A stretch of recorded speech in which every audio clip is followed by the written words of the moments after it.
Pushkin. So one thing that chapter 1 is about is the fact that if a lobster is defeated in a dominance battle, you can give it essentially antidepressants and it will fight again. There's a Canadian, like me, my age almost exactly, who teaches my favorite subject, psychology, at my alma mater, the University of Toronto. His name is Jordan Peterson. If you want to understand a complex nervous system, it's a good idea to understand a simple one first and then sort of elaborate upwards. And it turns out that serotonin governs status, emotional regulation, and posture in lobsters, just like it does in human beings. And so that just blew me away. He wrote a very provocative self-help book called 12 Rules for Life. Rule number 1, stand up straight with your shoulders back. Rule number 2, treat yourself like someone you are responsible for helping. Rule number 12, pat a cat when you encounter one on the street. Peterson's book was a sensation, and soon all kinds of other people were doing 12 rules. Like the economist Tyler Cowen, whose blog Marginal Revolution is the first thing I read every morning. I particularly like Cowen's rule number 7. Learn how to learn from those who offend you. Every time you turn a corner, 12 rules. The columnist Megan McArdle. Rule number 3. Always order one extra dish at a restaurant, an unfamiliar one. You might like it, which would be splendid. If you don't like it, all you lost was a couple of bucks. The exercise of curiosity requires a risk, a sacrifice, a commitment. I love that. Also, McArdle's rule number 12. Always make more dinner rolls than you think you can eat. For some reason, dinner rolls loom much larger in our imaginations than in our stomachs. Whoa. Megan McArdle makes her own dinner rolls. Everybody's doing 12 rules. Wait, I'm jealous. My name is Malcolm Gladwell. You're listening to Revisionist History, my podcast about things overlooked and misunderstood. This episode is about Malcolm Gladwell's 12 Rules for Living. My guiding principles. My wisdom distilled. Except, I thought about this for like a month, and I realized I don't have 12 rules. I just don't. I mean, I have rules, like the fact that I only drink 5 liquids, ever. Water, tea, red wine, espresso, and milk in some combination. But that's not a rule for living. It's just pointlessly provocative self-denial, the least attractive part of my personality. If you want a cocktail, you should have a cocktail. I only have one rule. Pull the goalie.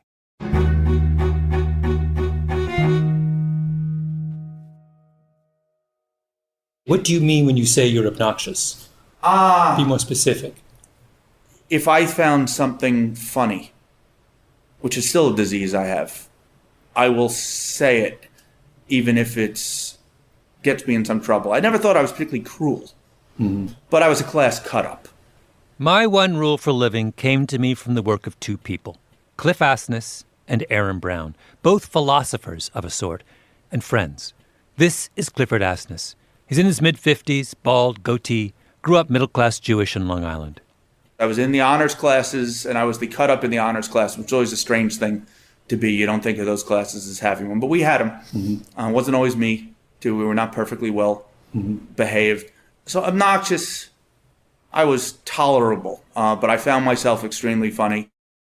Now, I should say that I didn't find Cliff Asness obnoxious. He's delightful company. Instead, I suspect he is what psychologists call disagreeable. Short digression. Psychologists believe that human personality can be assessed along 5 dimensions: extroversion, conscientiousness, neuroticism, openness to experience, and finally, agreeableness. My sense of Cliff Asness, he's at the low end of that last trait, number 5. He's low agreeable, disagreeable, which is not the same as obnoxious. It's rather the quality of not being dependent on or particularly interested in the approval of others. When I went to interview Cliff Asness in Manhattan, I turned on my digital recorder and discovered that my memory flash card was full. And after much fluster and fumbling, I realized I had no idea how to delete any of the existing data from the flash card to make room for my interview with Asness. Now, the rational thing would have been for me to hand Asness the digital recorder and ask him to figure it out. Because Cliff Asness has an IQ, I'm guessing, 2 to 3 standard deviations higher than mine. He could have solved the problem in about 30 seconds. But I didn't hand him the recorder because I was embarrassed and because I worried that he would think I was pathetic. And that concern was more important to me than actually fixing my tape recorder issues. I am agreeable. I am interested in the approval of others. I am the opposite of Cliff Asness. So I ended up running down 42nd Street, 2 crosstown blocks, to Staples to get another flashcard to replace the one I was too embarrassed to ask for help figuring out. Here, you may include this. This is not a secret. I don't work as hard as people think. Yeah. I goof off a lot. Cliff Asness likes puzzles, games, problems that engage the imagination. I have been caught several times playing internet chess in my office when people. When I say caught, I'm the senior guy at the firm. I don't quit over this. But people come in and I'm like, yeah, I got to beat this guy. Hold on, or lose. I'm not a great chess player. He doesn't play conventional chess. He plays 1-minute chess, known as bullet chess. If you're curious, this is what a typical bullet match sounds like.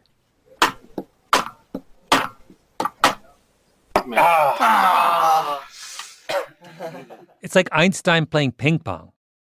By the way, when Asness says, I'm the senior guy at the firm, he's referring to the fact that he heads a company called AQR Capital, Applied Quantitative Research, a hedge fund with $225 billion under management.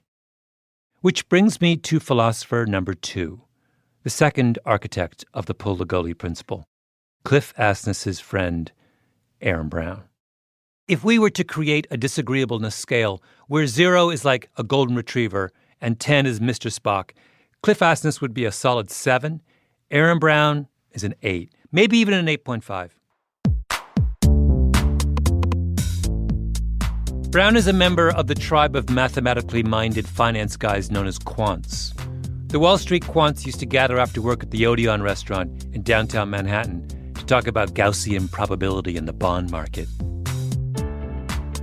Yeah, so there's different definitions of quant. So remember, quant is an insult invented in the mid-90s that became adopted as a, point of pride. Aaron Brown is a big guy, beard, impassive demeanor. When I met him, I was reminded of my favorite joke about engineers. The optimist sees the glass as half full. The pessimist sees the glass as half empty. The engineer wonders why the glass is twice as large as it needs to be. Brown grew up in Seattle. His mom had a master's in chemistry. His dad had a PhD in physics. Did a lot of unconventional work for the Air Force. Like the time he inherited a strange contraption. The Air Force had given this guy like $2 million over 10 years to build some machine. And they didn't know what it was supposed to do, but they knew he was really smart. And then he killed himself. And so the Air Force said, is there anybody who wants this machine who can figure out what it does and fix it? And my dad said, sure, I'll take it. And he had it in our basement. A tortured genius builds a sinister contraption with millions of dollars of secret Pentagon money. The man mysteriously commits suicide. The Air Force says, who wants the machine? Aaron Brown's dad says, over here, over here. He puts it in his basement and says to his teenage son, Aaron, hey, take a look if you want, like it's a box of Legos. This is how you raise a child to be an 8.5. What was the machine? It was just this huge machine. I stared at that thing for hours and hours. I couldn't have tubes and wires and this and that. And you turned it on and it did kind of, lights would light up and do interesting things, but we never figured out what it was intended to do. His notes were indecipherable and he burned some of them. So either he was the guy who invented like the universal wonder machine and whatever, or he was just some crazy guy who liked to put wires together. Maybe it was what's the thing from that movie from Back to the Future, the flux capacitor? Yeah, the flux capacitor, yes. Yes, that's right. Yeah, maybe he didn't. Maybe he teleported himself to some other civilization or something. When Aaron Brown was a teenager, Seattle was in the midst of a deep recession. All around him, people are losing their jobs. He decides he needs a marketable skill. He teaches himself poker and finds a big money game in the basement of a local tavern. And I figured out two really important things. I was much better than these guys. I could easily win money consistently. And they let me win it and walk out with it. You know, kid comes in, plays, walks out. So that's like epiphany for me. That says, okay. You're how old? 14. But I was a shy kid. This took every ounce of courage I possessed to walk in there. You know, there are people who could have done this and it wouldn't have been a big deal. But for me, it was like the most traumatic event in my life. But when I walked out, I said, okay, I never have to worry about getting a meal, you know, having a place to stay, because you can always find a poker game. Did you pay your way through Harvard with poker? Yes. Aaron Brown ends up on Wall Street, then goes to work for Cliff Asness at AQR Capital. Of course. A match made in heaven. Do you guys think the same way? Do you have differences in the way you approach problems? Well, the massive difference, and the reason he has billions of dollars and I have a comfortable living, he cares far more. He gets literally physically angry when things don't work and they lose money. I'd rather work on an interesting problem than a profitable problem. Now, what do these two do, aside from making money, of course? They do thought experiments. Write them up and post them online on something called SSRN, the Social Science Research Network. In my opinion, the greatest website on the internet. It's a place where anyone can post any kind of paper or research or argument, and every article posted is then ranked according to its popularity. As I'm writing this, there are 798,745 papers on SSRN. I don't know if you remember, back at the beginning of this season, an episode called Divide and Conquer. I talked about my love of law review articles. Well, where do you think I read law review articles? Not in law reviews. Are you kidding? Why would I wait 2 years for some dusty publication to put something out? I read them on SSRN, because that's where everyone posts their articles the minute they finish. In Manhattan, for years, the most important source of gossip was page 6 of the New York Post. SSRN is page 6 for dorks. So, not long ago, I'm on SSRN, poking around, and lo and behold, what is the number one ranked paper at the time? Pulling the Goalie, Hockey and Investment Implications by Clifford Asness and Aaron Brown. I thought I didn't have any rules for living. I was wrong. Pulling the goaltender, down 3. So really giving a big advantage on the power play with possession firmly established. Here's the issue. You're playing hockey, your team is down by 1 goal late in the game. The coach of the losing team typically removes his own goalie and substitutes in an extra attacker. So instead of having 5 offensive players and a goalie guarding the net, he now has 6 offensive players and no one guarding his net. Throws it down into the open net. That'll make him pay for it. A shorthanded goal. It's a trade-off. Pulling your goalie makes it easier for the other team to score and put the game even further out of reach. But at the same time, your extra attacker increases your chances of scoring a goal and tying the game. Now, if you watch hockey, you know that coaches typically pull the goalie with a minute or a minute and a half left in the game. But that's just hockey tradition. It's not based on data. When exactly should you pull the goalie? Tell me the genesis of this paper that I love so much. Okay. Well, Cliff and I talk a lot about sort of quant sports stuff.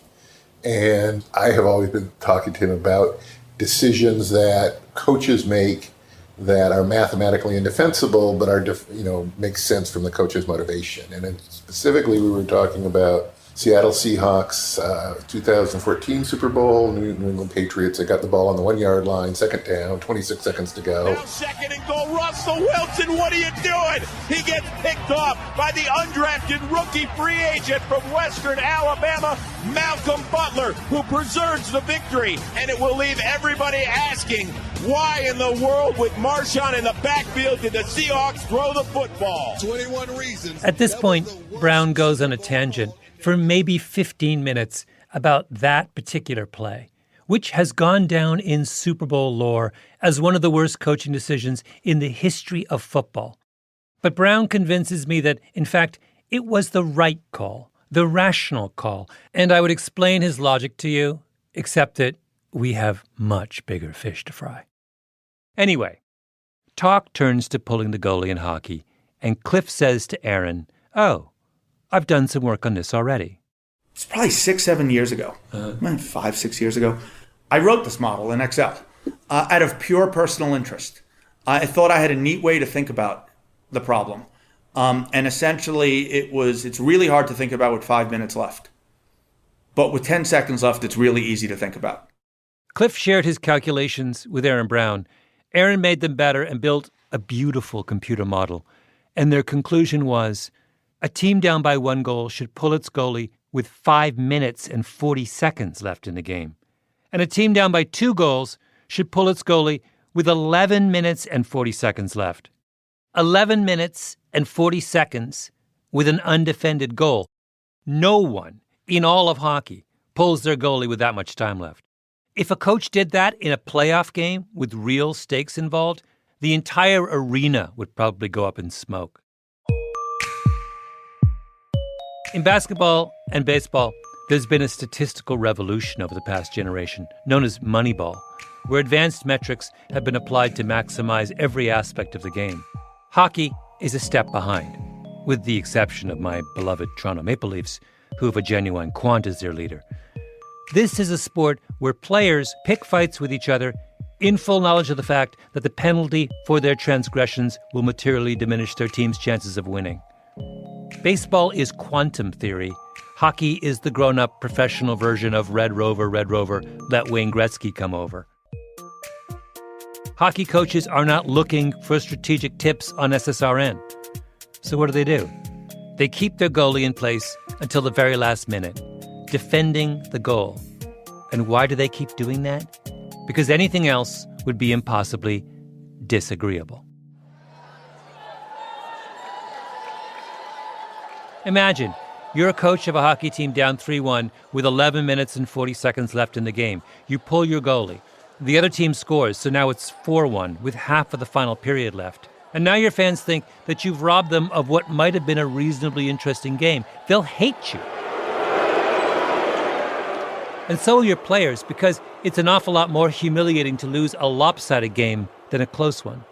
The Cliff and Aaron strategy may be, again, in our geeky sense, optimal, but it doesn't provide the optimal or the maximum amount of entertainment. It is very high probability you create a laugher, where you get down by 3, down by 4, and of course, if you follow Cliff and Aaron's cold Vulcan model, you never put the goalie back in. Mm-hmm. You're still an infinitesimal chance you will tie it, and you lose 14-0, and it's embarrassing and maybe entertainment in a sideshow kind of way, but it's not what they want. Who would try this or anything like it? Not anyone who has any normal human expectation of being liked and applauded. But do Cliff and Aaron need to be liked and applauded? No, they don't. Asness founded his firm with a couple of other PhD graduates from the finance department of the University of Chicago, which is like the geek capital of the world. And his basic hiring philosophy ever since has been to hire more PhDs, disagreeable quants just like him. He's now up to 73 PhDs. For comparison purposes, the economics faculty at MIT has 41 PhDs. He's at 1.780x MIT and counting. Now, does he need that many PhDs? I have no idea. But how much more fun is office life for insanely smart, disagreeable people if, at all times, they are surrounded by dozens and dozens of other insanely smart and disagreeable people circling each other's arguments like vultures? This is going to be one of the watershed days in financial markets history. It was a manic Monday in the financial markets. The Dow tumbled more than 500 points after 2 pillars of the street tumbled over the weekend. Remember the start of the financial crisis in 2008, when no one knew what to do as stocks were falling and banks teetering on the brink, and everyone was running around screaming for the Secretary of the Treasury to do something? Aaron Brown told me that if he had been Treasury Secretary, he would have done nothing. In fact, he would have gone on vacation for a few months, because the truth was no one knew what to do. And when no one knows what to do, Aaron Brown says, the rational thing is to wait until you have the data you need before you start throwing around trillions of dollars in bailout money. This is exactly the kind of thing that someone with a disagreeable score of 8.5 would say. In times of panic, the agreeable Treasury Secretary would want to be a calming presence, to project stability and wisdom, to have others look at him and nod approvingly and murmur something about the importance of a firm hand at the tiller. But not Aaron Brown. He doesn't care about Wall Street's feelings. He cares about the $1 trillion. People would be calling for his head. He would be poolside in Boca, browsing SSRN on his BlackBerry. Oh, man. How great if we could all be as disagreeable as Cliff and Aaron.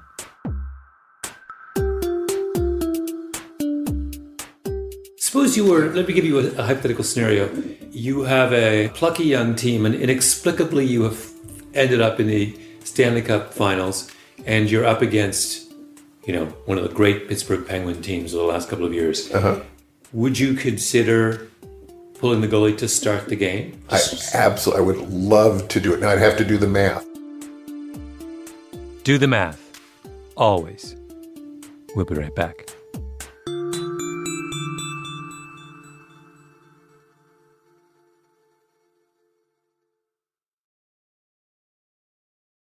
A few years ago, a movie came out called No Good Deed, starring Taraji P. Henson as a woman named Terry and the ridiculously handsome Idris Elba as Colin. No Good Deed is a home invasion movie, and home invasion movies are of a piece with pulling the goalie. They are meditations on disagreeableness. Not to get pretentious, but both goalie pulling and the home invasion genre are versions of the canonical story of God commanding Abraham to kill his son Isaac. Soren Kierkegaard wrote about it in Fear and Trembling. God commands Abraham to sacrifice his son Isaac to demonstrate his loyalty. And the rational thing is for Abraham to obey God, because if God is all-powerful, then Abraham's future and the future of his family depend on being in God's good graces. But how can he look his son in the eye and then kill him? It's a disagreeableness test. How much will you let the thought of what others think of you and what you think of yourself get in the way of doing what is right in the eyes of God? On the one side is fear, on the other, trembling. This is exactly what goes on in home invasion movies. Absolutely. That's Amy Lagos, who wrote No Good Deed. To me, that's at the core of why these movies are interesting to people, why the home invasion genre, it's an actual genre at this point, why it persists. I called Lagos up after the Revisionist History research team determined that No Good Deed was the most perfectly Kierkegaardian of all home invasion movies. It puts you in these incredibly morally ambiguous situations where the audience can see the direct path to success. So here's the premise of No Good Deed. It's late on a Friday night, raining hard. Terry is at home with her two small children. Hey, girl. Okay, finish cutting the doorbell rings. Plate and then come over here and eat, okay? It's Idris Elba. I'm sorry, I don't mean to bother you. I just lost control of my car and wrecked it. Are you all right? He says he's been in an accident. He forgot his cell phone. Can he come in and use her phone? She lets him in. Of course she does.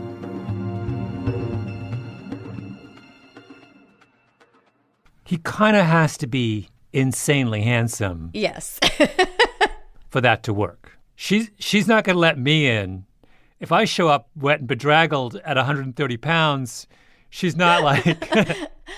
I don't know. I mean, I think maybe she would. I think ultimately, yes, I think his insane good looks are a huge part of that, and another big part of her character. She's sort of been primed for this moment in her life leading up to this moment, right? She's feeling unseen. She's feeling unsatisfied in her marriage. She's feeling neglected. This handsome stranger shows up and compromises her instincts, on some level because he's so handsome. It's awkward at first, but he's super charming. They flirt a little, waiting for the tow truck to come. There's a whole lot of something in the air. And then, halfway into the movie, she sees him for who he really is, a deeply evil guy. She runs to the kitchen to call the cops and sees that he's cut the phone line. She looks around, terrified, to see where he's gone, can't find him, then, oh my God, runs upstairs to find him playing with her daughter. Do it again. Again? All right, let's do it. Let's go. And up touch the sky. Whoa. No, Ryan, baby, you gotta go to bed, okay? Ryan and I just having some fun, that's all, aren't we, Ryan? No. Ryan, come on, bugaboo. It's past your bedtime, sweetie. Amy Lagos says she went to see No Good Deed on opening night at a theater in Baldwin Hills in Los Angeles. It was a really rousing. I mean, there were lines out the door to get in, and the place was packed, and people were screaming and shouting at the screen, and it was... Wait, what point? Do you remember what point they're screaming?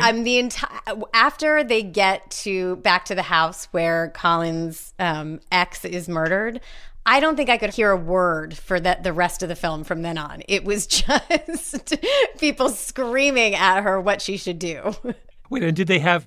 Well, I mean, what were the range of things they were suggesting? Were they saying to her, run? Yeah, kill him. It was everything from like, run, get out of there, to kill him, to like just everybody had their answer of what she should do next. And they were 100% sure that's what she should do. Exactly. What should Terry do? She's a baby and a 4-year-old. A psychopath is threatening her children. At one point, she grabs a fire extinguisher and hits him over the head, and he tumbles down the stairs. But he's Idris Elba. He gets back up. Later, Idris herds them all into her car, and they drive to another house. On the way, they get pulled over by a cop. He's suspicious, but Idris reaches into the back seat and takes her baby into his arms. So Terry can't tell the officer she's in trouble, can she? What should she do? I felt like I needed high-level assistance. Someone who could put the home invasion dilemma into broader context. So I called up Sam Harris, author, podcaster, neuroscientist, the kind of person who would publish his own 12 rules, or, if pressed, maybe even 24. So yeah, if someone breaks into your house, there are a few things that are relevant to flag there. One is the time of day is relevant. If someone breaks in the middle of the night and you are there, well, now you're talking about somebody who hasn't taken any care to show up when you're not there. And the kind of person who does this is the kind of person who either doesn't care to find a person in the house that he's breaking into, or finding a person there is part of the fun, right? And so this selects for the scariest kind of criminal. That would be Idris Elba in No Good Deed. You can't assume that this person has any ethics that you can interact with profitably by bargaining, by pleading your case, this is just, that's not who's coming through the window, in all likelihood. Halfway through my interview with Sam Harris, I began mentally calculating his score on the disagreeableness index. I'm thinking 9.5. And I must admit this is highly counterintuitive and perhaps impossible to act on. But just think this through. Sam Harris says you have only one option. When Idris Elba is upstairs playing with your kids, that's your opportunity. Run! Everything in us recoils at the idea of doing that, except it does change the situation in a surprising way. One, it introduces significant uncertainty in the mind of your attacker, because now he knows the clock is ticking. You'll be summoning help in a matter of moments or minutes at the longest, and then we'll discover just what sort of attacker this person is. we'll discover just what sort of attacker this person is. Now, if your concern is that he's going to kill your child because you didn't follow instructions, well, then very likely this is the sort of person who is going to kill your child anyway, right? And kill you as well. It's late in the third period. You're Taraji Henson. You're losing. Down by a goal to a psychopath.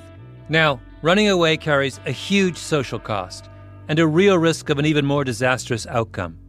But at the same time, it increases your chances of winning from 0 to something slightly greater than 0. Pull the goalie. That is a totally rational option and may in fact be the only rational option. But it's impossible, isn't it?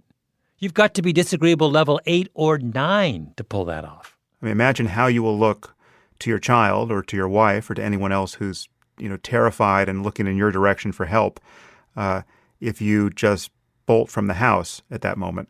It's only when you come with the cavalry and rescue everyone that you seem like you were wise and responsible. But in those moments, it just seems like a total failure and may in fact feel like a failure. I know that sounds crazy.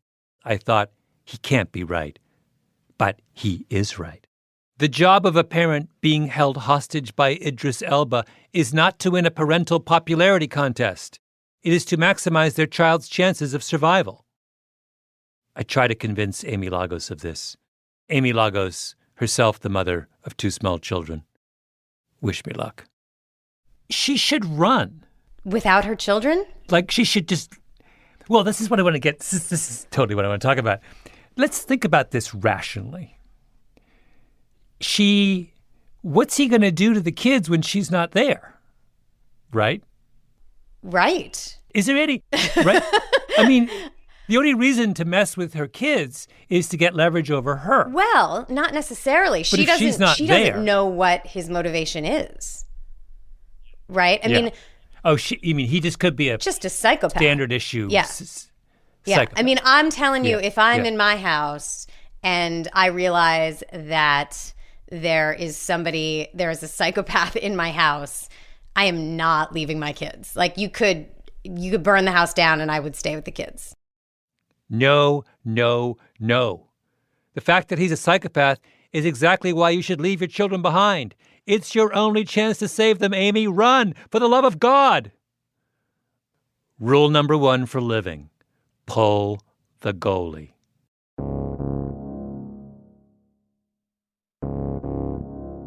In common law, there's a principle called duty to retreat, which holds that a person being threatened has a duty to retreat to a place of safety, to exhaust all avenue of escape before they can justifiably use force in self-defense.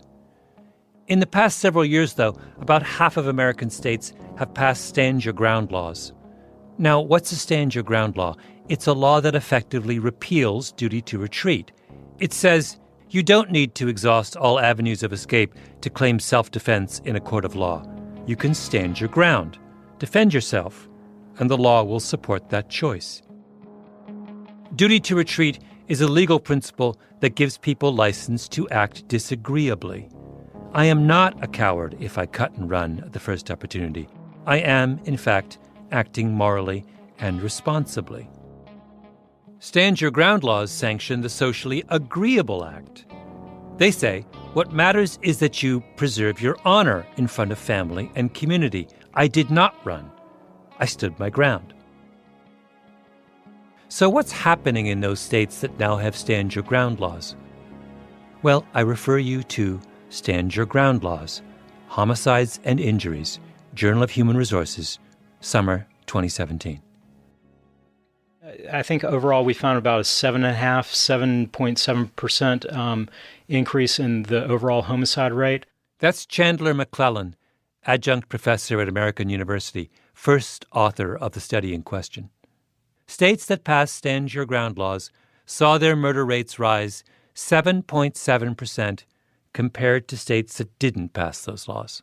Well, the fact that the homicide rate increases in these cases suggests that that's not the case, that people are using these laws and standing their ground in cases where they're actually not being lethally threatened. They could de-escalate the situation, they could get away, but instead they're choosing to engage in self-defense and use lethal force against this threat.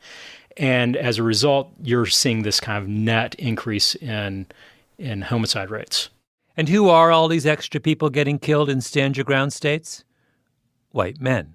I think our estimates kind of show about 20%, 25% increase in homicides among white males. And actually, that seems a little high, a little surprising. A little high. But, it's a huge number. Yeah, exactly. It is. But nevertheless, that's what fell out of the model. Yeah. We speculate that because the white male population is the population that's most interested in the gun culture, more likely to be members of organizations like the NRA. Because white males are so entrenched in this sort of culture, we think that these laws are most salient for them, and as a result, they're most aware of them and they're most likely to act on them. So, a certain kind of white guy who is really into guns and the NRA gets super excited about stand your ground laws, and instead of looking to avoid violence or run away, grabs his gun and stands his ground. That is, right before the other guy shoots him dead. Tragic is the most appropriate word, but the other word that's appropriate here is ironic, that the NRA has been pursuing a policy agenda with Stand Your Ground that has the effect of getting its own members killed. It is a little ironic. Figuring out when to pull the goalie or what to do when Idris Elba shows up late at night seem like abstract intellectual exercises. They are not. They are rehearsals for real life. Because being disagreeable when you need to be disagreeable is hard, especially because the world around us, the crowd in the stands, the short-sighted lawmakers, they encourage us to do the easy and agreeable thing, which gets us killed.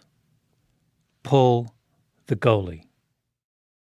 I have an aunt, she's Australian, who once a year calls me to ask when she should convert her Aussie dollars to wherever she's going that year on vacation.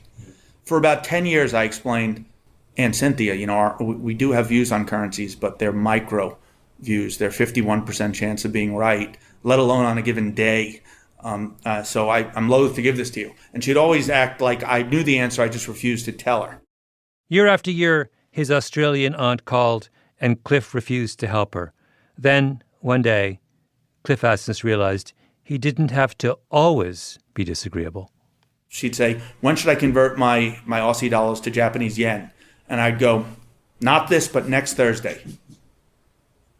And everyone was happy. Uh-huh. I was lauded for giving her the truth. Yeah. She was happy because she really feels she knows what she's doing. She never checks before or after. And I did not harm her one drop because nobody knows what day to do it. And she was always going to do it on some arbitrary day. I just picked the arbitrary day. Yeah. So there's a case of maybe it's suboptimal, but I picked a high EQ, if not IQ, solution. Well, you were protecting your reputation as opposed to her. I was just making my aunt not mad at me. He could be Cliff Asness, puller of goalies. He could also be Cliff Asness, dutiful nephew. Malcolm Gladwell's first rule for living: pull the goalie, but be wise enough to know that disagreeableness is not a matter of temperament. It is a choice. By the way, I love that you take calls from your aunt about currency. And what did he say next? Anyone who's successful who won't take calls from their crazy aunt is no friend of mine. Malcolm Gladwell's second rule for living: 2 down, 10 to go.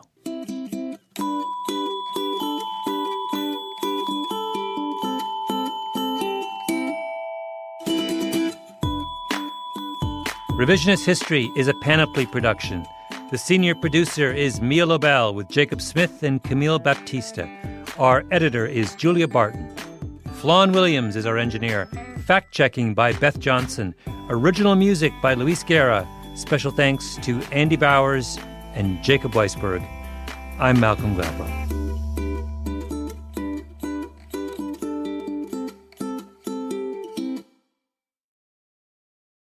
What makes you a good poker player? Two things. There's just the basic math and theory, which I won't say anybody can learn, but if you're quiet, you can learn it. But the real thing that sets you apart is something I think you have to do. By traditional wisdom, you have to learn this in your teens while your brain is still forming, and you have to do it under intense sleep deprivation.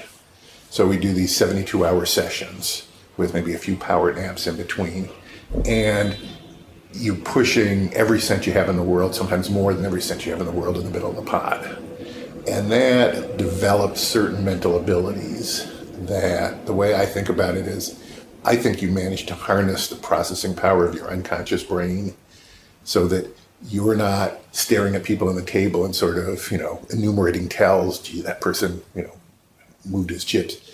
Your unconscious brain is so much better at noticing what people do, kind of like Blink, You just look at somebody and you don't know he holds the ace and jack, it doesn't tell you that, but it says this guy is afraid to lose, or this guy is afraid of being bluffed. And it tells you what they're going to do if you do something. So it tells you when you can push and they're going to fold, or when you can draw them in and they're going to go high. This outtake goes on for a long time. If that bothers you, I don't care anymore. It is a curse. I would never recommend to somebody to do it.